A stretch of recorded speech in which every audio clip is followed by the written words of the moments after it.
सह परेशानी हो। अरे बतिया बुझो का बुझी बेटवे के चलते कमाए जाते बानी हो। कुछ दिन ये रन सह परेशानी हो। इनके मोबाइल देखे हम जाइब फोटो देखी देखी जी हो। ए राजा 100 साल तू जी हा चुम्मा फोन में रोज ली हा।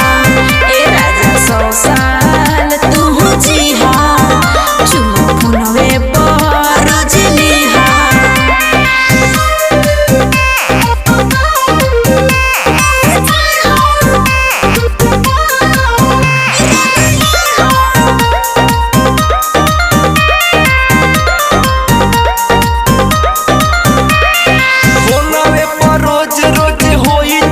बात हो साल भर के बाद रानी होई मुलाकात हो। ज्यादा तू बाहर तो ठीक से कमाई हा कवन तू सौतीन के फेरा में नाई हा।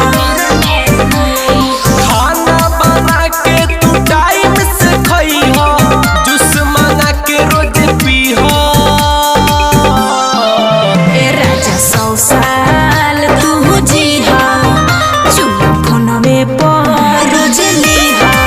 ए राजा 100 साल तू जी हा चुम्मा फोन में रोज ली हा।